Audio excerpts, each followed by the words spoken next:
we are extremely fortunate to have mindfulness expert Amrit Sandhu joining us this morning to interview our guest speakers. So Amrit has dedicated his life spreading the word of mindfulness to help bring people back into the state of peace that resides in the moment of the present.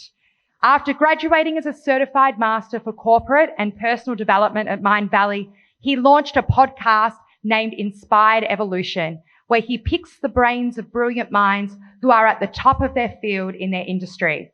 Amrit cultivates spaces in businesses to utilize mindfulness techniques to boost productivity and overall healthier, happier work environments. Amrit is one of the leading pioneers who are bridging the gap between spirituality and business. Let's give Amrit a warm welcome as he joins us on stage.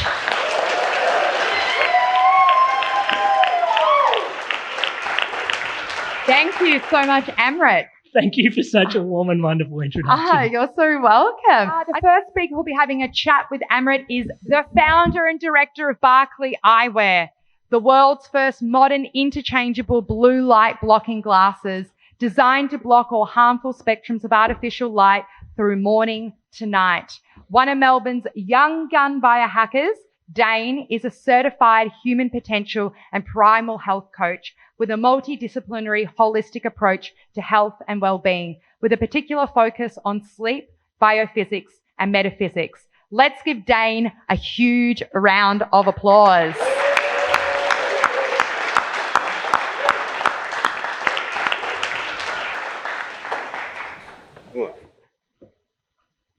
Alrighty, so most of these start with a U, so it's spelled Y-E-W all together now. You! Come on, you can do so much better than that. Ready? 3, 2, 1. You!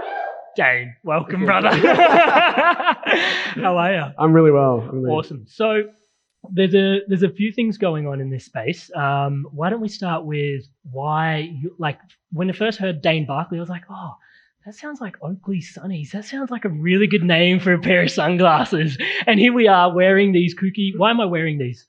Why are you wearing them? I don't know, actually. Why are you wearing them? I'm kidding. No, well, it's actually, these are the blue-blocking glasses that are actually designed. It's taken the last 2 years to create them. And it's around blocking the artificial light throughout the day and night and getting people out into sort of sunshine, into like natural lighting environments. The lighting here is great. This is more just to show what the glasses are like. This is just one of the clip-on lenses that I'm wearing at the moment. So they clip on and off, and they're used as a day lens and 2 night lenses. And they sort of block out the blue light. We can go into more detail about how much they block and why they block and why they're different to out there. But yeah. So the thing that really sparked me in this moment, because I've seen plenty of these before, but what you just did then completely blew me away, right? The fact that you took, and I know it sounds really simple, but you took the orange lenses off, right? And you said that the clear lenses still block out a certain amount of blue light. What's going on there? Yeah, so there are a lot of companies now out there that are actually launching. There's a lot that are actually found in the space, and most of them actually do just have this clear lens. It blocks out. They're around, each company varies, but around about 40% of the blue light. And it's ideal for computer screens in the day if you're in an office environment. But then once the sun sets, they're not really useful in terms of screens or nighttime with helping sort of regulate circadian rhythms. That's where the tinted lenses or the orange lenses. So there are companies that also have just these already inside the glasses. So if you wanted to buy a day lens and a night lens, you'd buy multiple pairs of glasses. And it sort of came about when I think I wanted to scratch my own itch in that sense, that I wanted to have one pair of glasses that can cover me for the whole day. And so...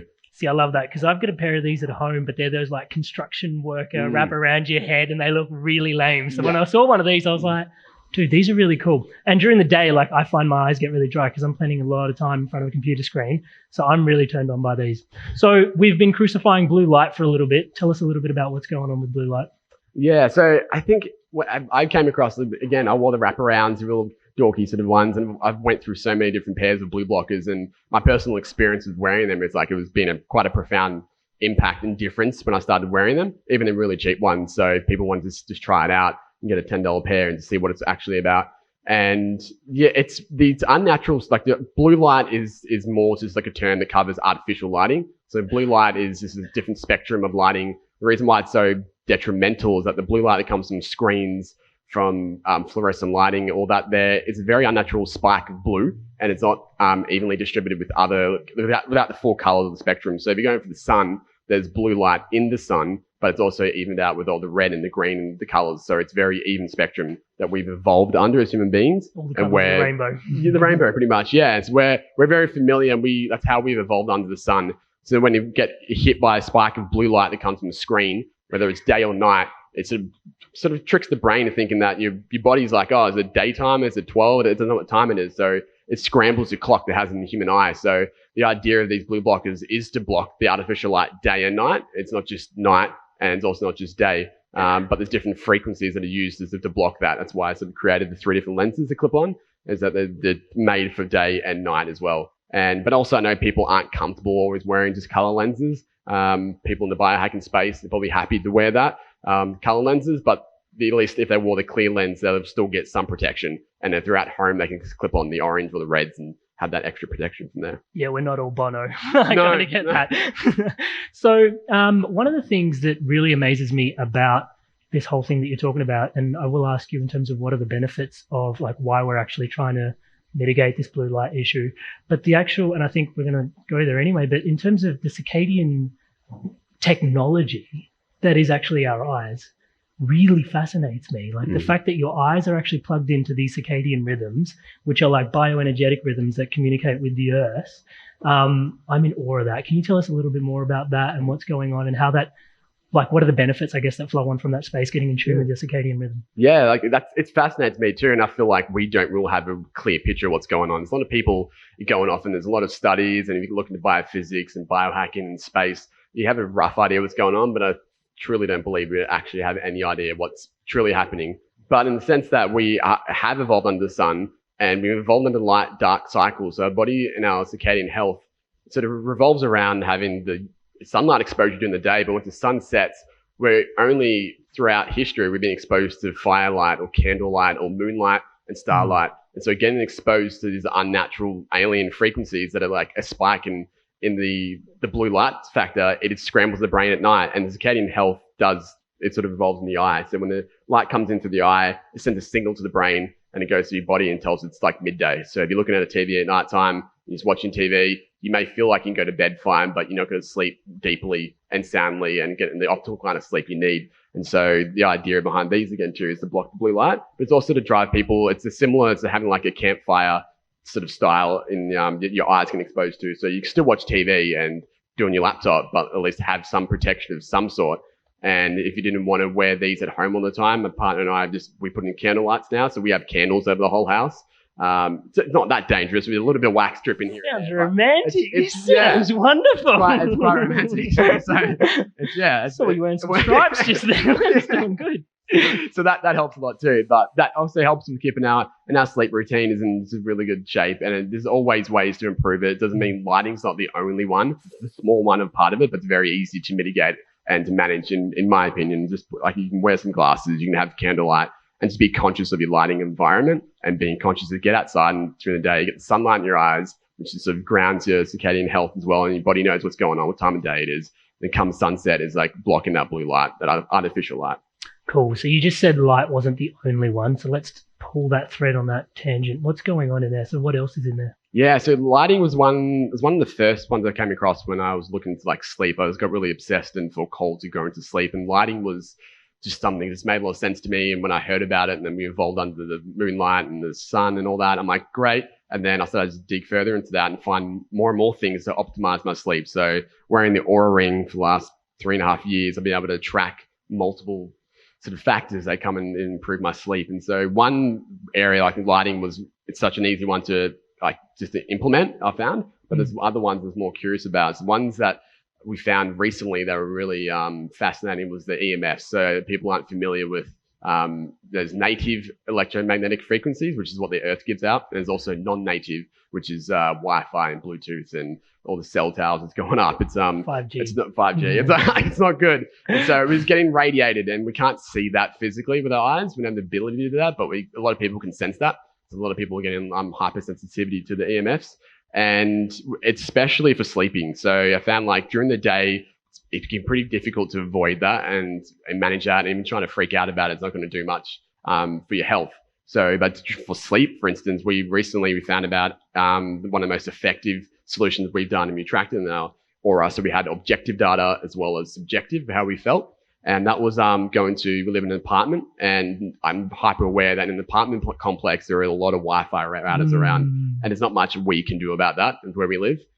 So rather than freaking out about it, we do the best we can with what we have in our little sanctuary, our little apartment. And so in the physics, with double your distance, you halve your risk. So with our immediate environment, we found if we can keep that at a really sort of optimal level, then of course we can't control everything around us, but at least the things that are closest to us will have the big impact. So we found that we switched off our mains. So we have in apartments inside, fortunately, we have all the power switches, and so we went off and we switch off our bedroom and the lounge dining. We switch off and turn it into a black zone. So there's no power going through both those rooms at night, but at least the kitchen's left on with the fridge. And that was such an easy implementation, and I only found out from that how important that really is when I had a GeoVital technician come out to my parents' house. A what technician? A GeoVital technician. Tell us a little bit more about they're essentially like a holistic building biologist, and so they come out with a lot of meters, fairly expensive for what they are, and I guess because this technology is quite expensive to get, but it's definitely worth the investment for sure. And not knowing like a lot of what's going on, and he going through there, they test out with your house with meters, with the magnetic fields, the electrical fields, all that as well, and things that we just don't really think about and just not aware in our environments because we can't see it physically. And so we found in my parents' bedroom, when they sleep at night, we have a body voltage meter. And then when I go to bed at night, the technician said you ideally should be around about 30 volts when you're sleeping. And my parents have mentioned how they haven't had great sleep for a long time. And when we tested throughout the rooms, their bedroom they'll lighten up about 2,000 volts. So their body it never could get into a proper sleep. So no matter how much they took a magnesium supplement, more blue blockers, there was still other factors. So the electricity was going through the circuit boards there, was coming from the outside in, and the best solution is switching it off. So it kills the power in there, and they drop down to back to 30 again. So you can physically actually test it. We have really good devices, and the GeoVital team are really good, and they've been around for a long time. And if people that are curious to actually see where and test that, they can, again, get a consultation with them. If not, like we didn't get ours tested, we haven't got the funds together yet, but what we can do at least is switch off our rooms. So without even testing, we know we got a head start. There may be other things that we might be able to mitigate along the way, but at least for now, it's like that. We know those 2 rooms are blacked out. There's no Wi-Fi on because the Wi-Fi is connected to the power in the lounge. So we know there's no Wi-Fi and there's no power going through both rooms. So that's the best that we can do with what we have right now. And if people want to have it in a house and want to see what's going on in every room, then yeah, a GeoVital that's the way to do it. Great. Cool, awesome. So just a little bit to ground that in. This is recorded. It will be launched on the Inspired Evolution podcast. We'll add all this information, how to connect with someone like that, in the show notes. I'll get that information from you. Yeah. So anyone that wants to tune into that, you can find it there. So you mentioned your parents. So let's talk a little bit why my mum was always like, you need your 8 hours sleep. You need your 8 hours sleep. And I was always this kid under the blanket with a book in my hand, with a torch in my hand. Now we've got iPhones. Why is sleep so important? I even ask myself why I feel so drawn and called to this. I particularly felt drawn to it because I found when I went through my studies for the last 4 or 5 years, intensely, I found nutrition varied so much and individual. And I'm that's so many areas that people found, whether it's genetics, but then I found an area resonated with me that everyone agreed with was how important sleep was. And it doesn't matter what your genetics are or anything. It's universal across everything that we're designed to sleep a certain amount of hours. Okay, it's a very small group that can actually get away with 6 hours or less. But the large majority of humans live around 7 or 8 hours of total sleep. So who here thinks they're in that group of 6 hours and less? What is that percentage? Do we know? It's about, I think about 5% last time. It's you might very be right. small percentage. Yeah, maybe maybe if you can get off that, but sometimes it's hard to actually work out whether you're in a percentage or not. And having someone like the Aura Ring to track it as well, you have an idea of what the objective data is coming back, but also how you feel subjectively. And I find that you don't really realize how you feel until you start to find ways to optimize it. So I found I thought I slept pretty great. I was I slept okay. I slept fine. It wasn't until I actually implemented blue blocking and the EMFs and then started switching dinner earlier and all these different things that actually I realized, oh wow, that's what a good sleep is. And I actually feel the subjective difference now. And I just keep raising my baseline. So my baseline's quite high now. So I have a bad night's sleep. It's very noticeable for myself. Whereas most people out there go, yeah, I'll sleep okay, I'll just pass out. But I'm like, do they know how they feel subjectively waking up and also objectively based off data? So yeah, cool. So one of the things that I've been like researching in this space, and thanks to like doing this conversation when you did a little bit of research, it's been really interesting to find, and the metaphor that I like to see it as is actually when we're going to sleep, we're actually going through this massive flush of hormones, chemicals, and everything that in our day-to-day, we're consistently engaged in all these like neurochemicals, and all these things are building up, right? But we don't actually go through this process of just letting that all go. And like sleep is a really integral component to actually re-baselining, re-stabilizing your hormones and everything in and around that space. It's really fascinating for me because I remember when we touched in, you said, I was like, why sleep? And you're like, I've been on a bit of a journey. Do you want to tell us about your journey through how you actually got to here? Yeah, I guess it's from the starting point was 2014 when my grandfather passed away. I got called to sort of just something activated inside me to go and seek alternative and holistic health, and just got me on this sort of space of learning more and more about health. And I just couldn't stop, just like a fire hydrant of information coming in from every angle and learning from everyone. One of the sort of prominent ones was Dr. Jack Kruse, the neurosurgeon from the US. They taught me a lot about light, water, and magnetism, and hence got me so fascinated with light and how that interacts with our body and why it's so important. And I just keep going into this. I'm constantly just being called to different areas, and right now it's around sleep and around lighting, and that's why I sort of launched the glasses and sort of go out there and help have the impact for people out there. But it's been a struggle. It really has. Just even launching the glasses, it brought up so much of my stuff inside me that I had to clear and sort of get past and move forward with. And yeah, constantly just learning from new people. And I did go through a lot of phases of the imposter syndrome. And I'm like, well, who am I to sort of launch this stuff? And like, why don't people just go to the people I've learned from and get it? But then I realized more and more on the way too that I'm unique in my own ways and the way I deliver it. And there's plenty of people out there and they all reach different audiences. And so having that whole journey sort of taught me a lot about myself. And it's also given me, like, I've just been fascinated with learning more and more about holistic health, within metaphysics, understanding why we're here, why people do the things they do, with biophysics, which is the interaction with the physics in our environment and our biology. And I'm just constantly just learning more and more and more, and just, yeah, trying to do my best then to stop and now to share some as well. So it's very easy to become a student of it and just absorb information and then not actually share it out there. So now it's like the next phase is sharing the information I have out there with people. I think that's really fascinating, and I love what you're sharing in there. And just because I've come to notice in just my own journey, it's like after a while you learn so much, but then you're holding like so much content and information that after a while, like it almost becomes the onus to share so that you can free up some more space to then actually go and learn some other things. So then it's like, okay, cool, this bit I've nipped in the bud, so then I can actually focus on other things that are coming through, right? Actually creating that space and that energy. So in that space and energy that's opening up, obviously you're learning a lot of things in terms of how to actually stand behind some of the technologies that you believe in. You said there were some challenges in there. Can you share some of those challenges with us? Yeah. Well, even just launching the glasses was like a massive challenge. It brought up so much with my partner and myself, and about I wanted them to be absolutely perfect, and I wanted to be unlike anything else out there. They are pretty nifty. But yeah, I appreciate it. You've done a really good job, man. Like, yeah. I would actually wear these. Oh, I appreciate that. Yeah, I love the. I'm getting a pair. I'm getting a pair. Yeah. Well, yeah, that's another thing too. I wanted to make them so perfect, but a part of the reason too, I found out like through the journey and a lot of personal development, I wanted to make them so perfect that my family would wear them because I really wanted to impact them. And I thought they weren't going to wear them and they weren't perfect. And so it took me a long time to sort of clear through that energy and just be like, let go of that and just create something that I feel really proud of and that I feel that would resonate with a lot of people. And it sort of bridged the gap between the mainstream and the biohacking space, because I've been part of that biohacking space for a while now. And I found that it's very common. People are familiar with blue blockers and everyone wears them in the biohacking space, but it hasn't really bridged across the mainstream, because people aren't really familiar with the sort of information behind it, but also glasses I felt people comfortable to wear and that it can be interchangeable as well. So that whole journey just to create that and just get the manufacturers to produce what I want to do, and now just getting off the ground has just brought up stuff about me of like, yeah, will people like them? And that everything's coming up about that. And so it's just, yeah, it is a constant journey. And even just this event and everything else I'm going through is about, for me, I've found personally, is just letting go and surrendering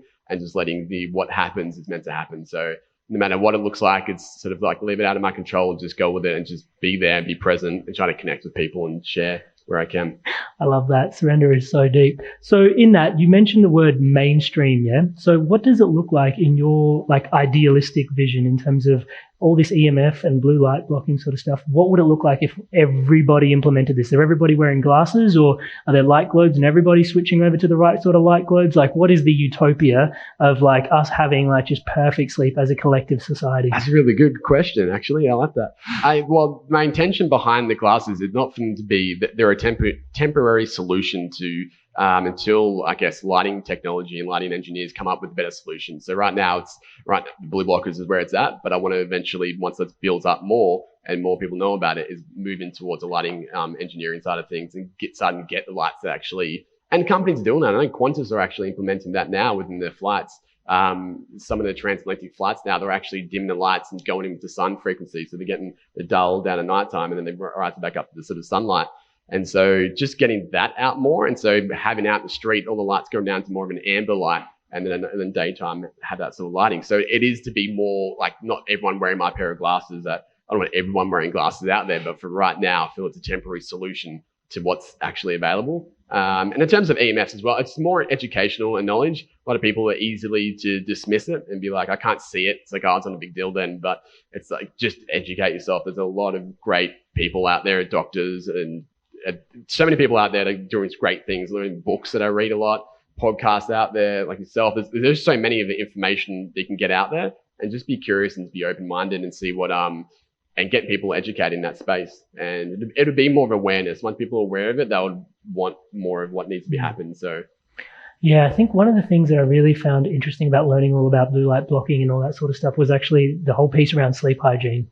And the biggest thing that happened was leaving the phone, like parking it before a certain amount of time before going into bed. Even just building that as a habit, just this awareness around blue light helped me sleep better. And so in and around that, then obviously you can implement a morning ritual because you went to bed earlier, you wake up earlier, you can actually do all these things like meditate, stretch, whatever makes you tick. And then you can start your day, and it's been such a blessing for me.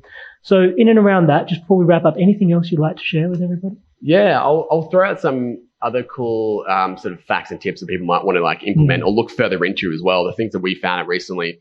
Mattress is very important that I found recently. So if you have a sort of a wire coil frame mattress, just throw that out immediately, because that acts as like a giant antenna. So any sort of EMFs will jump onto that, and so you'd be sleeping at night being lit up. So the idea is, like, of course, foam mattresses, koala, they're probably the second next best, but we've actually moving away from that now. We're getting an organic latex mattress. So the more natural materials there, they want to act as an antenna. So yeah, that's super important that people get into sort of aware of that.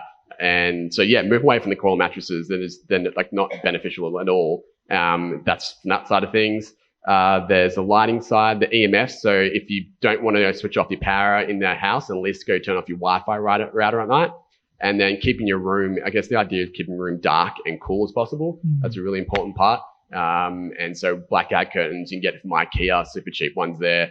There's also, and you can incline your bed too. So I'm just going to throw out this like more and more things that are crazy. I'm talking about our environment going at home. So we've got an incline bed of about 2 degrees at the moment. So incline bed therapy is something very important that we found if people are interested in that. We had it at about 5 degrees, and then Indy kept falling out of the bed. So we had to bring it down to 2 degrees. And so again, incline bed therapy. So the glasses don't just actually make you look smart. You start nerding out on shit. Start throwing it out there. Just throwing the glasses, falling out of the bed. It's like, it's great. And got the candlelights on, the house is burning down. Lighting environment, be mindful of it. But most importantly, just be like conscious and just do things that sort of create a habit that you can build upon into a routine throughout your sort of life.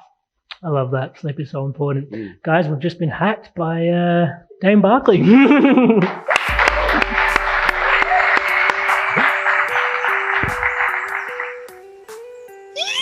And so now we're back again with Dayne Barkley. This is such a like tripped out way to do this, right? So we had the live at the Get Hacked event, and now we're bridging on a little bit more just because there was so much yumminess, so much goodness in the conversation we were having. So those that are tuning in are obviously have tuned into the first half of the episode. This is the second half, and we're going a little bit deeper. And the first place that I wanted to pick up straight away, hit the ground running, no messing about, was we spoke a little bit about nutrition having an impact on our sleep, but we didn't really dive into that rabbit hole. So I was hoping to get some more information from you in regards to what role does nutrition play in regards to our sleep? Because I remember in the episode, the live part of it, you mentioned that actually like there's a lot of different things around nutrition, and that's why you fell in love with like sleep as a hack, because nutrition is unique to the individual across the board, wherever you go, which I really respect that perspective on it, because I often find a lot of people are trying to like this diet, then that diet, and this works. And it's like, every person's unique. And so I really respect where you're coming from with that. But then in terms of sleep being,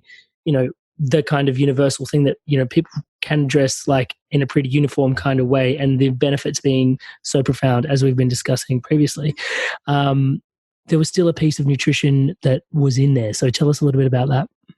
Yeah, good point. I'll have to elaborate on that. It is very true with you said the individuality of it, and I still stand by that so much and learning that myself. But what I've found to be, I guess, in relation specifically to sleep as well, is timing as well, as meal timing. So I've found that's something as well that resonates with what's been working well with myself and even my partner, and what we've been experimenting with lately. It's sort of like it's going off what I've learned, and now I've applied it and seen the impact it's having too. And I truly believe it actually is quite a universal approach as well. So I think the most important part of it, everyone has different beliefs where they're saying breakfast is the most important part of the day, and other people say lunch is the most important part of the day. My personal opinion reckon I still stick with the Ayurvedic approach as being lunch is one of the most sort of like important meals of the day, and I still believe in that. Just everything I've experienced is meaning that when we have the highest ability to digest the food you need to come in, and as well, we're more awake and alert.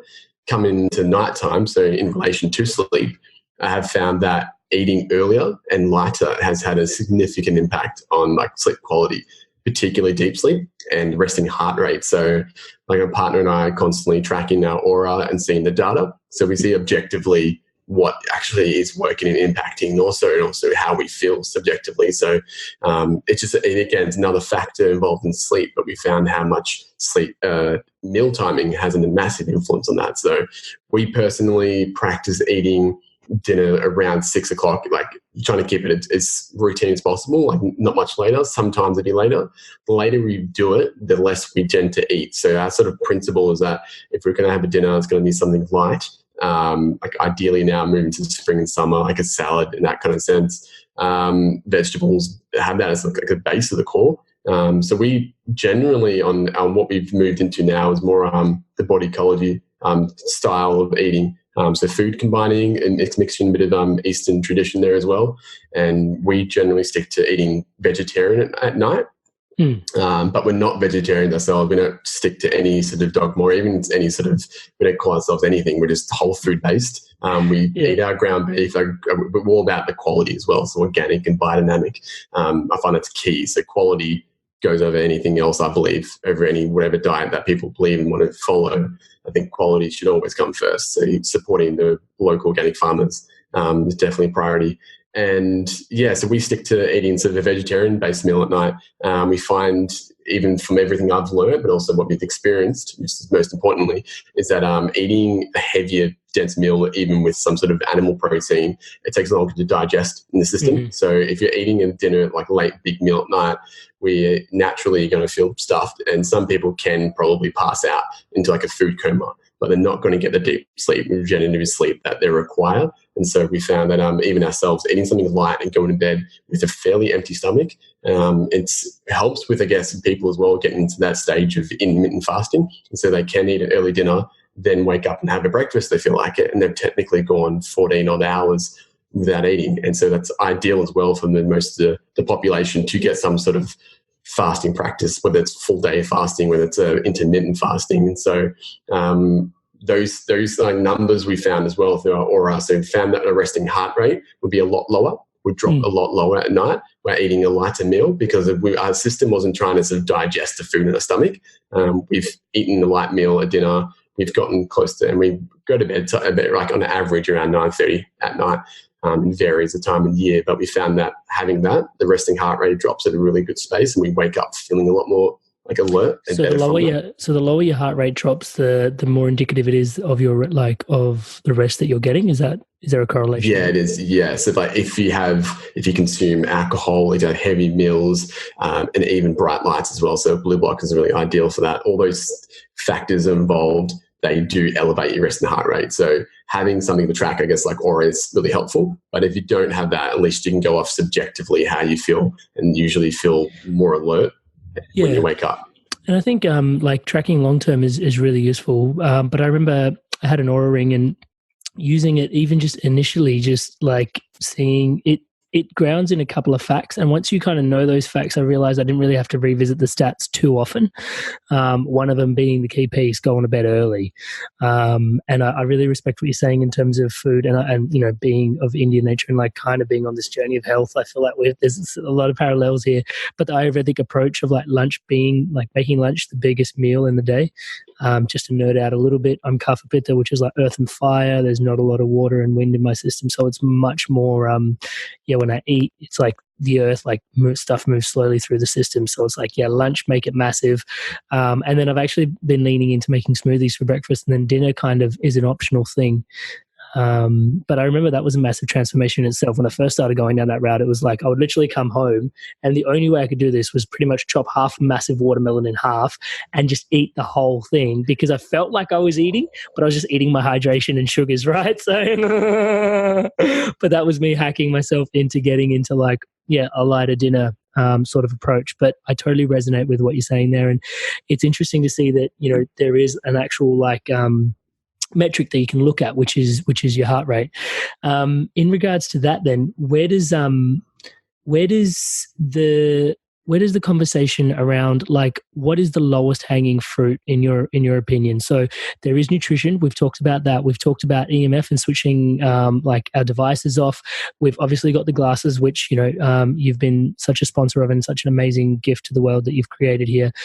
What is the lowest hanging fruit? Like, is it just because I also know there's a whole conversation to be had around getting to bed early and setting a consistent time, right? Because we're creatures of habits, right? So what would you say? I think, it is. It's like, I think I'm constantly experimenting with what is like, and I personally like to gravitate towards the things that are the easiest to implement and that do have the biggest impact as well. And also even free as well. So the idea of like, I guess the glasses aren't free, but at least once you invest in those things, a return is huge anyway. So in terms of, I think such a core part of it is, then I find it's really important, is the routine habits.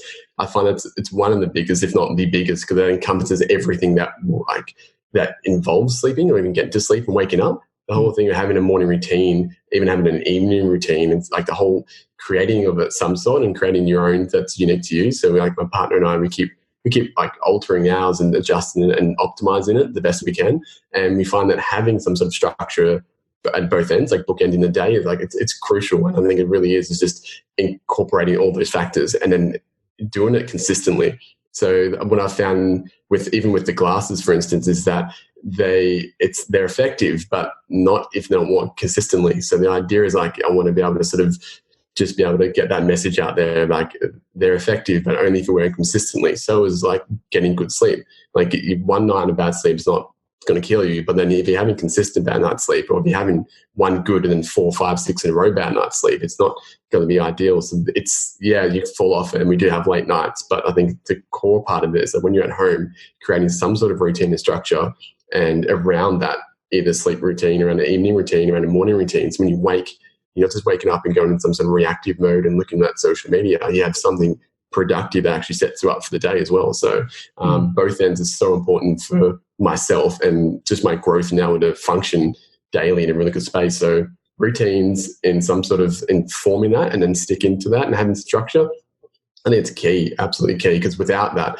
I might have all the information I know, like I might be able to do all these things that are really important for sleep or health or both, and doesn't land because there's like, I do sometimes, and sometimes I'm like, I just won't care about that, or I'll just have the lights on some nights. It's like, no, create some sort of routine and structure, and make your environment pull for that as well. I think it's only really important. We're constantly optimizing our environment. So if we're at home, it's like it pulls for that, for us not to think about what we're doing, and it becomes it sits into the unconscious, and then it becomes like a habit. Then it's what it really does. We don't have to think about I have to get my glasses now, and I have to eat this meal at this time, and we do it enough, and then as you would be aware of it too, it just becomes a consistent habit, and it becomes who we are and like a part of our being, and we're just doing it, and it becomes second nature. And then it's like, oh wow, this is actually really, looking back in like hindsight, it's like, wow, this really has had a huge impact in our lives. And it's it felt like it makes it a lot easier to sort of implement that. And I think one of the keys for that habit part 2 is to starting small, to start like whatever that looks like. Like just block out some light, for instance, or eat a little bit earlier. Like start some routine and then build on that. I can't stress how important that really is. I love that. And so I had the real privilege of, I did put my money where my mouth was. I said I was going to buy a pair, and I did. And so the thing that happened with that was I went traveling to India for the last week, delivering a whole bunch of seminars. Traveling and speaking is everything that excites me in this world. But in terms of the travel, I've got some questions for you, which came up for me because I, for the first time, managed to take my blue blocking glasses with me because just they're so cool. And most of the time when I was sitting in the plane, I was punching out, preparing slides, preparing a presentation. I've been using these a lot every time I'm in front of the computer screen, and I can already, like, in a matter of the week that I've had them, notice that I'm already like not having the dry eyes that I used to get, right? So there is something that's going on with blue light and drying out my eyes, which I'm not entirely sure what that is, but my subjective experience is that that's a bit better. But then also the piece that really fell in for me was while I was traveling was using the blue blockers, especially airports while I was transiting through time, because like it's a time, like I was transiting at 2 a.m., right? And even where I was going, it was meant to be, because it was only 4 hours out, it was meant to be 6 a.m. And where I was landing, it was 2 a.m. But this was like neon, like, like you've got fluorescent lights. And so I was just I just had the glasses on the whole time. And one thing that I was completely tangible was I'm normally one of those people that sleep or no sleep, I go with it. I ride with it, So it's like, all right, I'm meant to be up. Yes, it's a challenge, but whack a cold shower in, this is and then like your nervous system wakes up and like, boom, off we go, I don't rely on caffeine too much, but these little hacks they're definitely there along the way. But I noticed with the yellow-orange glasses, being in effect, I was actually able to maintain my drowsiness, which may sound kind of counterintuitive in terms of what you want to achieve. But I noticed that like in my 3-hour transit, I was still tired, I was still drowsy. That's so much so that when I got on the next flight, I dropped straight back into sleep instead of having like been hyper energized. And usually what would have happened was, being awake, I would have snuck in something to eat. You know what I mean? Like maybe like a juice or something along the path, just to sort of give me a little bit of sugars to keep going where I needed to go. And I just was aware that this was actually really handy for me to able to meter my relationship with light and then like what sleep is doing for me. And obviously I was informed in large part by the conversation we'd already been having. And so in and around to that, to throw that even further, I've noticed coming home, normally when I come back, there is a little bit of a lag, right? There is a little bit of a jet lag that I go through. This time, touch wood, blessedly, not the case. Right. And I'm wondering if that's got to do with the fact that I've been monitoring do you have any insights in and around that? And any insights? And then the next question, I'll just rephrase that as well, is going to be, what would you do if you were traveling? Yeah, I love that. I love that question because it is, I think it's one of the most important places to be wearing blue blockers. Yeah. I just go to airports and just sell them to everyone there because the lighting there is horrendous and they have to sort of upgrade those lightings. But it is so important because you said, like, if you're traveling 2 a.m., you're traveling like a red-eye flight. Like I have traveled to New Zealand recently, like a midnight flight, wearing the blue blockers. It is absolutely key. And I know even when you're traveling transatlantic, you're traveling like longer time zones, your circadian, like your microbes and circadian health it is still like where you are, where you're like sort of based. And then when you move to there, it takes a while it takes up to, I think, almost 2 weeks, as far as I'm aware, in terms of the studies I've learned, at least along the way, is for them to actually catch up to the time zone. And having the light, I found, even grounding as well is super important. We've found grounding to the earth and connecting your feet, but light as well is one. I think it's definitely the lowest hanging fruit when it comes to it being the biggest influence on that as well, because the fact, and especially our eyes, because the eye clocks and it triggers the time. And so if you go into the airports without protection, then your eyes are going to get midday sun, what it thinks like it's midday sun from the fluorescent lights, and it's going to just trigger your eyes, which are going into your brain, and it goes in and then cascade neurotransmitters come out, and it's just going to work as if it's midday. It's going to keep you awake and alert, and then that will cascade into sort of another bad night's sleep, and it'll just, from that point there, it'll take longer to catch up. So I think having that, you said what you did, is like blocking that blue light is absolutely crucial, especially when you're in like traveling at those hours as well. Whereas technically where you should be asleep, it's like then you want to block the blue light when you go leave the house. So if we go to the airport at 4 a.m. here, I'm still wearing blue blockers because the sun isn't up yet. And so once the sun gets up, you can like expose yourself to some sort of light. It's not ideal light, having fluorescent lighting, because it's not the same as a full spectrum sunlight, but having but blocking that light as much as you can in the flights. And that's why all the helps gurus that I follow and I respect and all like mentors, they all just constantly wearing their blue blockers when they're traveling a lot, and they're always wearing them. They swear by them, and it's great to see people wearing them more and more. And I still haven't come across anybody just yet wearing the orange blue blockers. I've seen it through like some of my communities, but not actually in person. I think it's a great talking point sort of to people to share the same. They share an interest in sort of after their health. So. But yeah, to answer your question, I think that answered your question. I think it was totally. About sleep. Totally. Yeah. And so the next question was, how would you be approaching it? Because I forgot to mention a little piece. So like before I was coming back, I started tuning into the time zone that it would be back in Melbourne, which meant and that meant I had to wear my orange glasses earlier in New Delhi, because that would mean that like sun went down a little bit later here. So I started thinking, and this is an engineer, maybe I got overzealous, and you can totally call it out if I am getting overzealous. But I've got a new toy, so I'm totally tweaking on it. And so that was was that me being too overzealous, or like was that a good strategy in terms of locking it out, like trying to get the glasses on to match Melbourne's circadian rhythm rather than New Delhi's where I was at, to drop into the time zone where I was at, because I kind of thought maybe that would help with jet lag, and I kind of am doing good. And you probably answered your question there too, that the fact that you've noticed there's a difference, a subjective difference, that means that what you did is most likely right. And it does vary, I guess, where you're traveling over the world as well, and how long you've been traveling for. So if you're traveling for, I think, beyond 2 to 3 weeks, it starts to shift a bit, and you have to take a few more days to start actually adjusting to that time zone before you get to that time zone. Awesome. So I think what you did, absolutely, most people don't even consider that option. They just get to where they are, then they feel stuffed, and they're like, oh, I'm jet lagged for 2 or 3 days. But that can be hacked, or that can be avoided in a sense too. It's like, it doesn't have to be that way. And yeah, I guess what you did is right. Is like you want to adjust the time zone you're going to as well. And then if you're going for a shorter period of time, if you're traveling for sort of 3-4 weeks onwards, that does vary, and you have to probably experiment with what that is for you. But just as important as blocking the blue light is just as important as getting still sunlight, if ideal. If not, there are gadgets out there like the retimer glasses that you can put on to get a little blast of light in your eyes to sort of help that anchoring in circadian rhythm. So it is important to block blue light on one end, but it's also to sort of add to that as well. It's important to get that light exposure. So ideally from sun when you need, this is a trigger it as well. So it's important. And so the question that I had for you was kind of like, when you're traveling, like you mentioned grounding a little bit as well. So, obviously using the glasses kind of in the fashion that we've been discussing, I think is probably a useful conversation.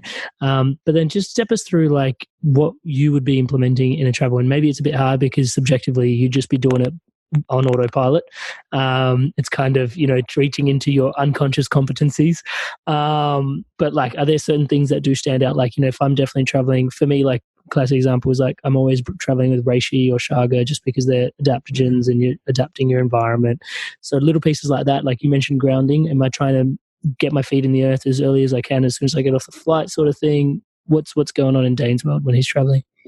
Yeah, I love that, your reishi and chaga. That's definitely right. I just had a reishi tea just before I came on here, so so calming. It's the best and so good. But there's, I guess, trying to think of, like, again, you're right, autopilot, like it's what I do, but consciously I know the things that I tend to go for that I'm super conscious of is definitely grounding. So at some point, if I can get off, when I get off the plane, is to ground my feet to the ground. I think there's biological differences there by actually connecting to the earth, but I think there's more beyond that as well that because humans don't properly comprehend. And how long would you be doing that for?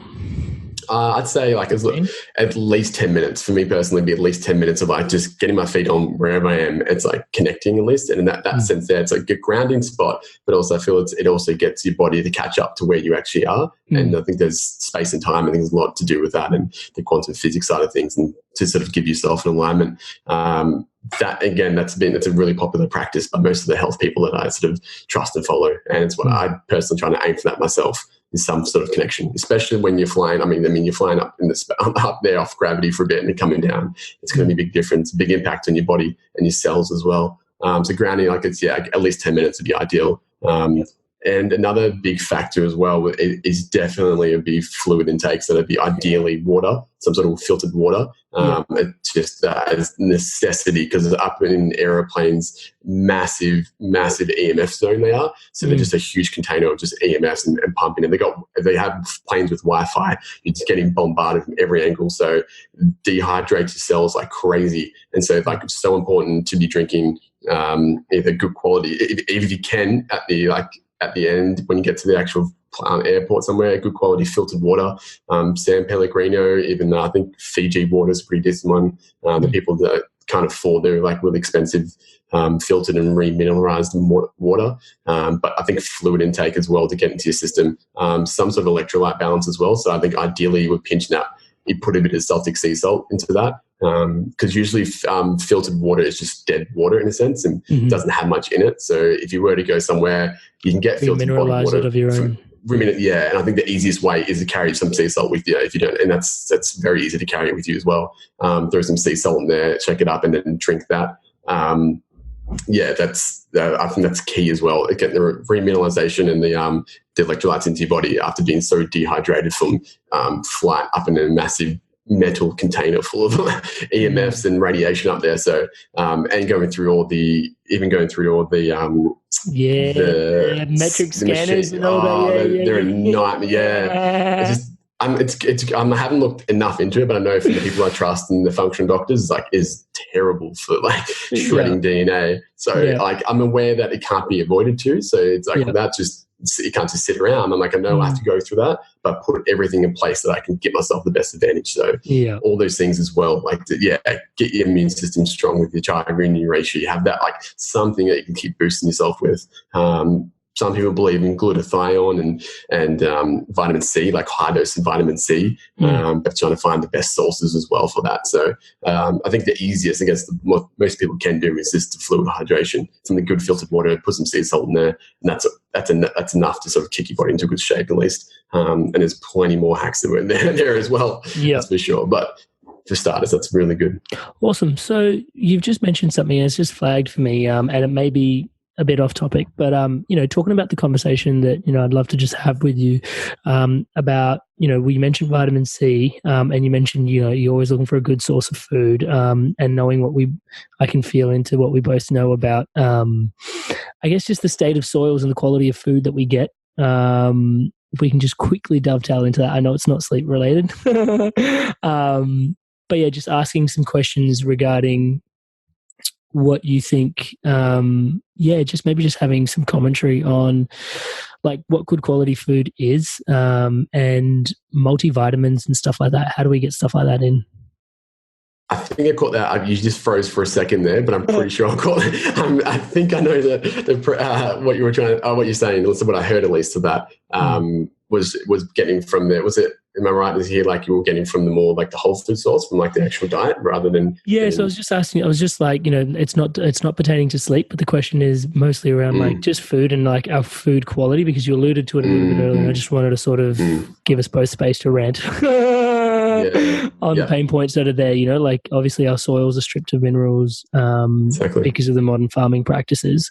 But what's your relationship with that then? Do we in space of getting hacked? Would you go out of your way to obviously B12 is a supplement we should all be taking, but then what do you take, what don't you take, because obviously it's an external supplement source, and then getting the quality of that, trying to figure that out is a whole nother. How do you navigate the rabbit hole yourself? Yeah, that's difficult. Yeah, I generally, fortunately, I'm with my coach, been working with my coach for a bit now too, since March, just to refine it and optimize this to a whole new level. And I prior to March this year, and for most of my sort of, even to my health coaching days and learning through that, I did have a massive just cabinet of supplements and there was some really good ones in there as well, like Ayurvedic herbs and all that as well. I have refined that down completely now. And so, well aware there is majority of my sort of what I get nutrients and minerals and that does come from my actual my whole food diet that I have. And if I can't get it from that, then it's there's things that I feel need to get boosted. So when it comes to iron, zinc, even B12s of that, I generally go for more the whole food sources. So the organic beef liver is definitely a really big one of mine. There is a whole food source of zinc. I think I'm trying to find another source because the company that I have used has just been sold out to Nestle. So there's not that many supplements that I actually take anymore now, less and less. And just certain things to boost up, but I do believe in the Chinese herbs as well, the reishis and the chagas, the Ayurvedic herbs, the ashwagandhas. I think they're a big core of things as well, just to boost the immune system up. And yeah, personally, I don't believe so much in getting isolated forms of supplements. I truly believe in getting that whole food source first, and then there's some things that may not have to be supplemented as well. Meaning like that, yeah, if you're going for the B12s and the iron, the copper, I generally find that you get more of a whole complete comprehensive package coming from beef liver, or even coming from getting like your calcium from sardines instead of like getting an actual calcium supplement that's a synthetic, or even it's derived somewhere, still isolated to some extent. And so I truly believe as well the isolation of supplements, they're not, unless you're putting synergistically with every supplement that works well with it. So if you're taking tons of magnesium, it's like you're not balancing that out with any, it could just throw you off balance as well too. So I find that nature is, well, being given that the things in nature that are very balanced in what they have. So if you're going to have like a super refined like blueberry powder, for instance, or that, you're not just getting the blueberries with the fiber and everything else in there. It's just stripping some of the stuff and hitting you straight there. So I think it's important to, I guess, in a sense, supplement a really good diet as the core, and to have some things to boost that up into a space. That's what I truly believe. And there are certain things that I sort of still experiment with and see when I go. Generally try to navigate and find the really good whole food sources first. And when it comes in and what like I get resonate with and when I sort of feel actually makes a difference in my body. And then if I need to have a boost, I'll add a little bit extra on the side. But yeah, I love it. So what's coming up is, I love that. And I absolutely love that. Thank you for sharing that.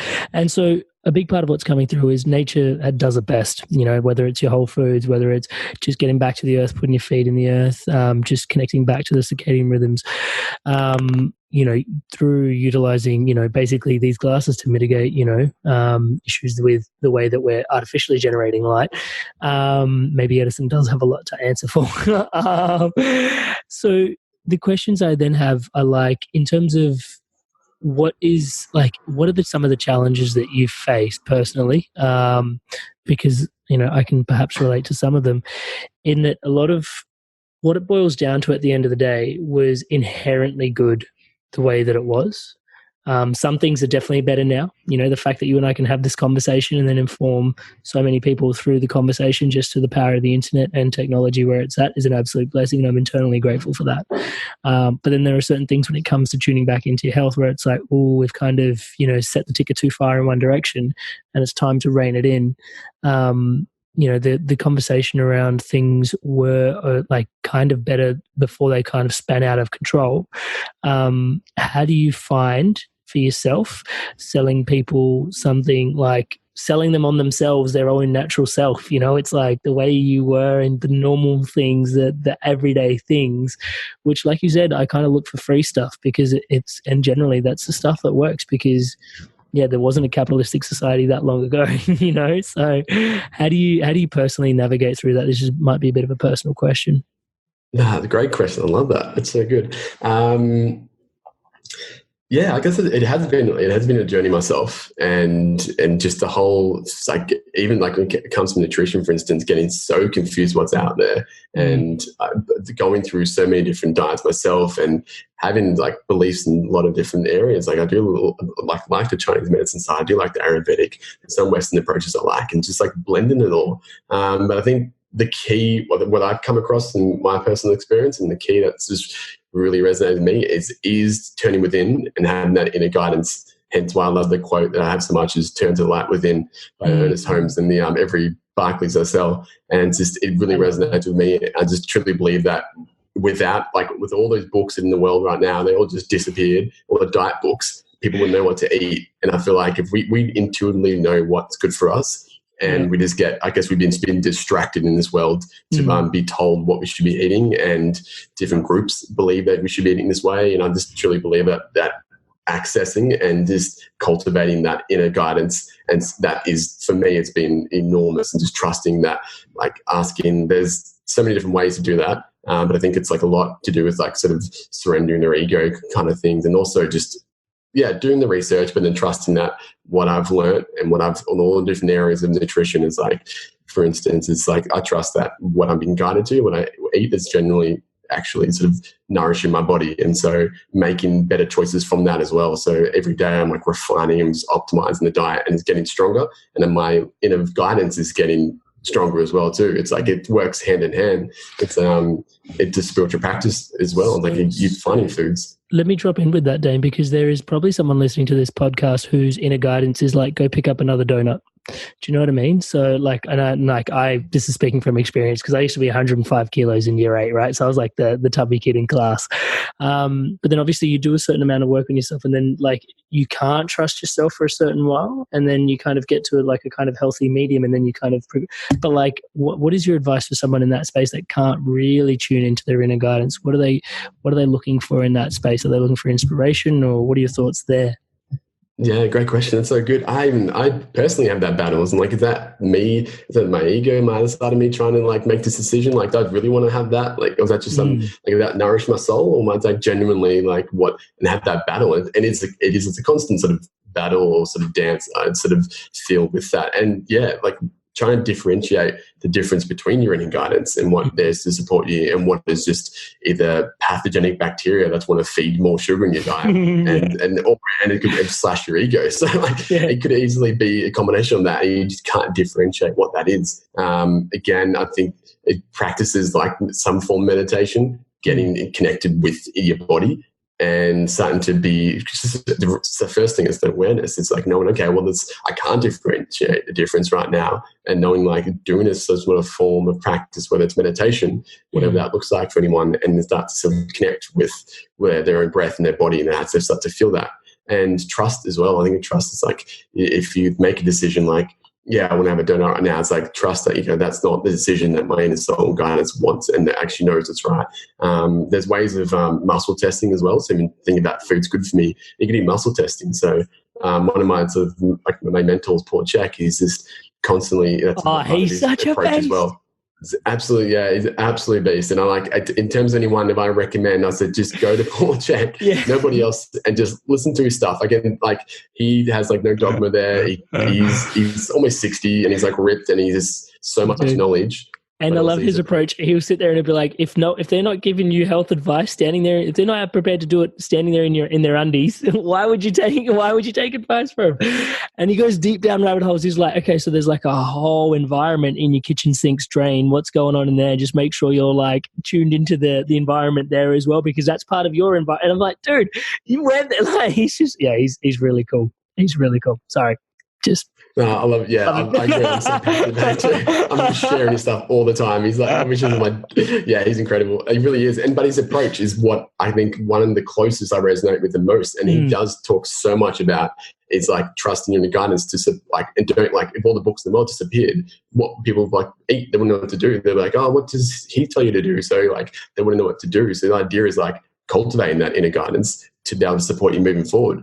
And I think whatever that belief, if you want to be more vegetarian, but at the core of it, it's like, what a difference between when you try the organic and the biodynamic and get into that space. It changes the way you are as a being, what the food energetically affects you, and that starts to make a better decision moving forward. So people just start to move towards organic and start to get out of the conventional space of things. There's be a difference, there's be a transformation in the body that will make even more effective decisions going forward. Which is a really deep conversation, right? Because I went from like going from only meat to then pescatarian to then becoming a vegetarian, then tried to become vegan. I was like, dude, I love cheese, stayed vegetarian for a while. And then like went actually full circle and like went back to meat because I was recommended by a functional therapist to go back to meat. And since then I've come back to vegetarian. People like now like, oh, you're vegetarian again. And I'm like, dude, I'm just an Amritarian. Like I just go where like Amrit's like what you're mentioning, like the inner guidance goes and takes you. So I think that's really poetic. I think just one more place I really want to go is when we were talking about food was just that room for nourishing my soul. Like I grew up in a kitchen, so I grew up with Indian food, like the most amazing Indian food ever, right? So there are certain foods which are like a really heavy curry, which sometimes like I'm missing my parents. I don't live close to them, but I'll go out and there's this really nice place near my home, and I take all my friends there, maybe like once a fortnight. Like I'll get together some friends and take them there and just spoil the shit out of them with good Indian food. And it's like, that is really nourishing for my soul. And is it the healthiest option that I can make? On a physical level, definitely not, right? Like I can just kind of see the heaviness, the oils and all that stuff that goes on it. But there is that nourish my soul conversation, which you just opened up, which is like, it's actually like doing a lot for me in terms of emotionally. And, this is a conversation that's really difficult to have, which is why I think probably a lot of people don't have it. But emotionally, like I'm missing my parents. Yeah, this is keeping me connected to my roots, to my individuality, to who I am, being able to share like part of my culture with my friends and my family. There's an emotional benefit in there. There's a spiritual benefit in there, which is not measurable. But yeah, I just wanted to sort of open that rabbit hole up and just like make it okay to sort of have those moments sometimes, would you say? Yeah, I'm nodding like crazy. I'm like, yeah, 100%. Yeah, and we personally experienced it ourselves quite lately, my partner and I, with just going through emotional sort of difficult times as well. You generally want to gravitate toward things that are more nourishing for the soul, and it generally helps that. It's differentiating between what that is for people, because if they're going to Macca's and smashing out, say it's nourishing for the soul, it's not, because it's not created with a place of love and energy and with some sort of nostalgic sort of feel and pull for that person. So it becomes from that, they said, the home style cooked meal. It might not ideally be what you have as like the most optimal diet, but I think again, we're beyond this physical beings as well. I think it's important to respect this temple that we've been given and to optimize the best we can, but there's also other layers, again, emotional, spiritual as well, that feel that like we get some sort of enjoyment and excitement eating with people we love. There's food that's made with love. It doesn't have to be the best food and most like organic, biodynamic grown food ever, but it's made from this place of that energy, I believe, as well. It gets transferred into the food. So if you're making it, that even have that style of food or a dish that's come from a place of love inside you, and if you want to give that to others, I guess that has a massive energetic effect on it. And I 100% agree with that. And so much as again, our experience of lately has been, we've noticed that a big shift, and there's certain parts and seasons in life that do require a bit more, like a bit more sort of like, nourishing that. And also seasonally with food. So like in diet, so like in winter, those hearty meals that like they maybe make from the family that you grew up there is so much more important. It doesn't matter if they're ideal, like eating a bit more extra carbs or fats than usual. Like it'd be great to have the best quality ingredients added to it, but at least if you're making it at home and you're having that style, it's going to be, I don't think you can really go wrong. And it's people, I guess as well, be comfortable when they go of trying to be so perfect all the time, and they're all like, great, you can do the best you can when you can and you're at home, but sometimes you can also nourish the soul, as you said, and have those foods that help you beyond what you can probably really comprehend, or anyone can comprehend. Awesome. Thank you so much for sharing that, bro. I just wanted to flag something really personal for me was I've been reading this book, The Science of Mind, recently by Ernest Holmes, and it's literally been I can't really describe any other emotion that's been, but I can't actually describe the emotions that have been going on as I've been reading this book. Cannot advocate it highly enough. And as I've been flicking through it, like I've literally been reading a paragraph, stopping, sometimes crying with joy, and just like continuing forward. And I've heard people say this about a book before, and I'm like, yeah, sure, but like this has been a really profound book. And you can imagine just like, if we talk about life and the synchronicities of like how things go. That's another Ernest Holmes thing called you. That's my next one. Yeah, thanks, bro. Because when you like, he mentioned that there are these bookmarks, and it says "Turn to the light within." And we met at the Get Hacked event, and we had this really deep conversation. And I was like, dude, there's definitely more here that I'm waiting to have chats with you about. And I just don't even know what that looks like, but let's just talk on and just see where that goes. And I had this full moment where I'd already started reading this, and I swapped out my bookmark from Guatemala to put this bookmark in this book. That's and I was just like, oh, holy shit. Like, there's a brother on the path, and we're on the journey together, and he's kind of just really beautifully just slotted into like how things are weaving. So I just wanted to share that with you because that was really special for me. I love that. That's so cool. It's incredible. That is ridiculously synchronous. Like out of all the quotes and all the people, like I've got a ton of books, and I'm like, they resonate with me, but for some reason that quote did, and it just happened that reading Science of Mind. That's incredible. It's so beautiful, brother. So thank you so much for sharing that. And I just wanted to, in the energy of kind of wrapping things up, I can definitely see that Barkley Eyewear really speaks to me in a really beautiful way. And I'm and people might be like, maybe it's a bit super superfluous in terms of like it's eyewear. He's trying to sell you something. I'm just going to call it for what it is. But the reality is, for me personally, like, and having the time to sit down and have this opportunity to chat with you, I can see that, similar to the Inspired Evolution t-shirts, it's a conversation starter. Do you know what I mean? From there, the rabbit hole goes whichever way you want to go. And I'm really grateful that we've had the time and energy to sit here and see where the rabbit hole goes and all the information that then, the conversations that can be started behind the glasses, which is a real blessing, man. So thank you so much for that. Is there something else in the future that's budding once because obviously the eyewear is doing great. But once that kind of has its own rhythm and momentum, is there space for I can see so many things, like even just talking about food, we could have like Dayne's Digest, which is like a blog with like things that, that are healthy and can connect us to food and stuff. Like, maybe I'm completely just creating things out of the ether, but is there stuff that's going on that, you're fascinated by at the moment, or you just kind of focusing on the eyewear? Oh yeah, there's like so many things that are backlogged in my mind in my space of creating. I can't wait to burst. And this will, like, the idea too behind the glasses, that will also fund those projects. So people also going to help themselves, but it's also going to fund projects that's going to help many more others as well. And this is like, it's, for me, is just following. And as weird as it is, like, I don't really have like set goals, because where my spirit takes me is so different every single day. And you set intentions right now. It's intention. Like, cool. Like, where do I feel like I'm drawn to next, and where I feel called to, and right now the classes. But I've got plenty of things to backlog. I don't know what's going to be next, but I know it's going to be. I'm definitely, one thing is creating an online marketplace platform like nothing like else out there, that's going to be like membership based, and it's going to bring organic farmers and biodynamic farmers and the best products in the world into one sort of hub that people can trust and buy from. And just have a place that's so heavily vetted, because myself personally find that it's so hard to find a place I can trust as well that actually has, like, they sell products. I'm like, how do you genuinely know that it's a good company behind that and the product is of the best quality? And so part of my thing is just creating this crazy vetted process to get into my actual marketplace. It goes through so many different experts and actually like bring it right down to see how good quality this product is and what it's doing for the planet, and most importantly, what it's doing for the people in it, and a whole holistic approach to it. So that's definitely in the sort of the back burner. It's very close to coming up. But again, there might be something that might pop up right behind me I might not expect. So, and I'm open to it. I'm just going to surrender, let go. Yeah. That's it. It's just whatever comes up, and I'm happy to be on that moment. So this is a conversation you and I have been having a little bit, just in terms of surrender as well. And I just want to, before we do weave out, just acknowledge just where that is. Just 2-second segue back to where we were talking about.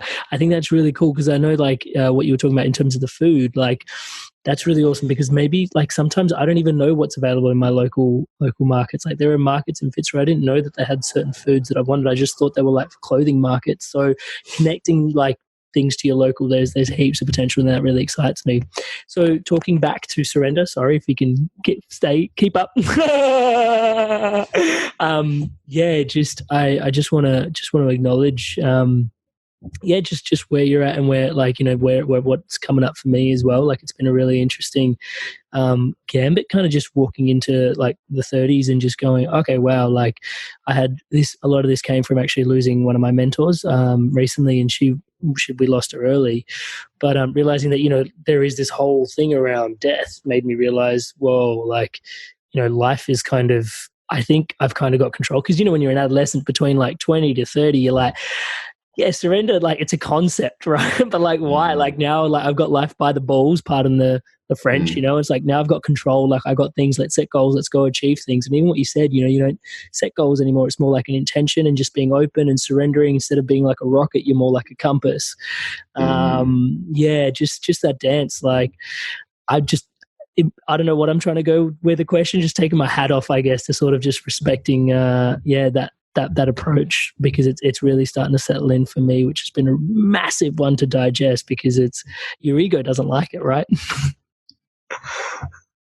No, it doesn't. That was one big shake of the head.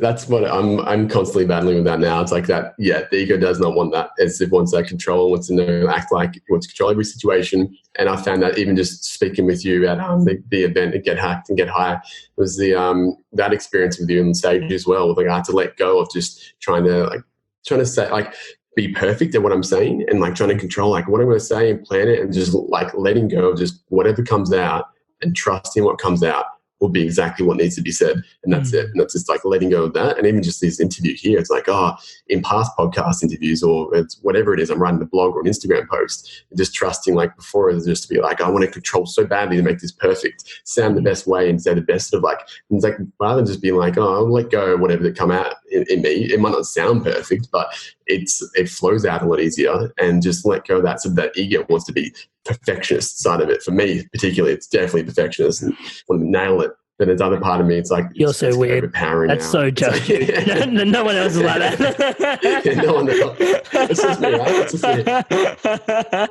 me. We don't just share glasses in common, mate. It's probably all the entrepreneurs out there, just crazy perfectionists. You'd love this. I'm going to share this thing with you. One of my friends, he created a video and it talks about like this bloke goes on a morning ritual and he starts his morning ritual, wakes up at 4 a.m. and he just like, he does everything and like he takes the piss out of it completely. He's like, because you want to try and get alkaline in the morning, he's like squirting lemon in his eyes and shit. And he's just like taking it to the nth degree. And his morning ritual finishes at 8 p.m. at night and like starts at 4 and finishes at 8 because he's perfectly just incorporated everything into it, right? And then like he sits down to do some work at 8, but he's like, it's time to get the blue blockers on and go to bed. That's so good. Yeah, I gotta get that your way. Oh, brother, look, is there anything else that you wanted to share in this moment before I just express my deepest gratitude? No, I think words wouldn't. I really enjoyed the conversation. I hope people get something from it, and I'm like, if they don't, it doesn't matter because it's what I said was what needed to be said, and I'm letting go of that. So it's all good. Perfect. So yeah, I really appreciate it. Brother, thank you so much for your time and energy again. It was a real blessing to meet you in person and connect, and then also just the permission and the space to go a little bit deeper and just like weave the rabbit hole through here. And I'm really excited for this podcast to be shared with everyone. And yeah, man, just really much respect for all the work you've done on yourself to land you here. So deep gratitude for that. Gratitude for us here now to be able to have this conversation. And as always, like just, like I said, the synchronicities that continue to guide us, like just, brother, like wishing you all the best and really grateful to be connected to you. And just, thank you so much. Thank you. Appreciate it. Thank you guys so much for tuning in to the Love of the Inspired Evolution and sharing the Love of the Inspired Evolution. If you feel like this content has supported you or may support anyone else that you know may resonate with the content of it, please share away and share the love around. Thank you guys so much. And to stay up to date on whatever's coming out with the Inspired Evolution, please subscribe. There's all these links in the bio for you to tune into the episodes and all these different platforms just so that message can get to you and your loved ones. Thank you so much for all your love and support. Stay inspired to evolve.